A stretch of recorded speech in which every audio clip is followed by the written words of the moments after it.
Terima kasih Anda masih bersama kami dalam Sapa Indonesia Pagi. Saudara, KPU merespon putusan Mahkamah Konstitusi terkait dengan aturan Pilkada serentak 2024. Di antaranya akan menganalisa hasil putusan Mahkamah Konstitusi dan mengkonsultasikan pada pemerintah dan DPR dalam rapat dengar pendapat.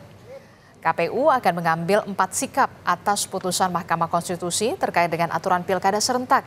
Di antaranya, KPU akan mengkaji hasil putusan MK lebih detail. Seluruh sikap KPU ini nantinya akan diputuskan sebelum pendaftaran calon kepala daerah pada tanggal 27 hingga 29 Agustus mendatang.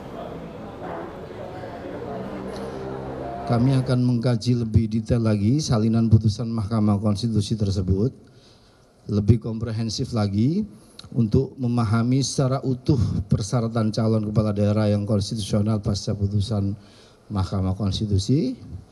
Yang kedua, kami akan melakukan konsultasi dengan DPR dan pemerintah dalam rapat dengar pendapat terkait dengan putusan Mahkamah Konstitusi tersebut, dan segera kami akan bersurat resmi ke Komisi 2 atau DPR.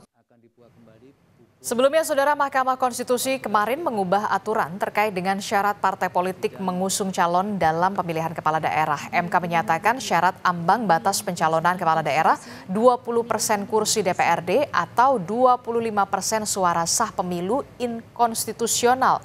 MK kemudian memutuskan untuk syarat mengusung gubernur diatur dengan syarat ambang batas perolehan suara di pemilihan legislatif disesuaikan dengan jumlah penduduk termuat pada daftar pemilih tetap. Permohonan uji materi ini sebelumnya diajukan oleh Partai Buruh dan Partai Gelora. Untuk mengusulkan calon gubernur dan calon wakil gubernur, A. Provinsi dengan jumlah penduduk yang termuat pada daftar pemilih tetap sampai dengan 2 juta jiwa, partai politik atau gabungan partai politik peserta pemilu harus memperoleh suara sah paling sedikit 10% di provinsi tersebut. B. Provinsi dengan jumlah penduduk yang termuat pada daftar pemilih tetap lebih dari 2 juta jiwa sampai dengan 6 juta jiwa, partai politik atau gabungan partai politik peserta pemilu harus memperoleh suara sah paling sedikit 8,5% di provinsi tersebut.